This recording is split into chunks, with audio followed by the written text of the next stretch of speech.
angles about a point.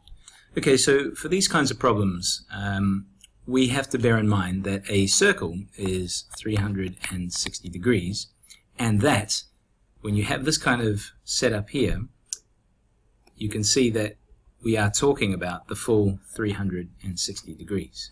So all we need to do is find out the size of angle x. So that's the problem. Luckily, in this particular case, we've been given this angle, we've been given this angle, and we've been given this angle.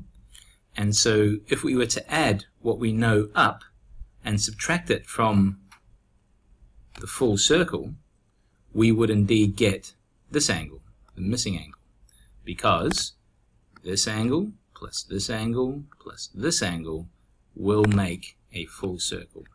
So let's go about this particular job. A good idea is probably to get the calculator out and add up all these different angles. So we're going to add up 56, 58, and 161.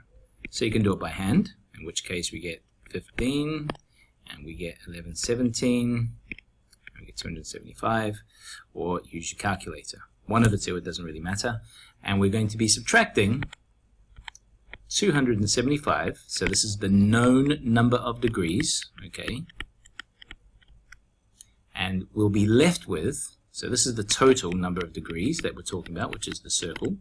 This is the known number of degrees, okay? That's this one, and this one, remember. And the answer will be the unknown angle. So we just have to do that. Again, you can use your calculator.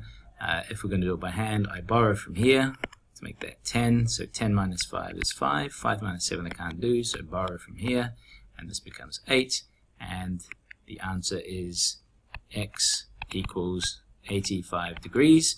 And what that means is that this angle is 85 degrees. Now there is one more step that I think is a good idea at the very end. If I were you, I would check. So add up all these degrees that are in here, and it better make 360. So let's go with 85 plus 56 plus 58 plus 161, and when I hit equals, it better be 360. It is, therefore, yes, this must be correct.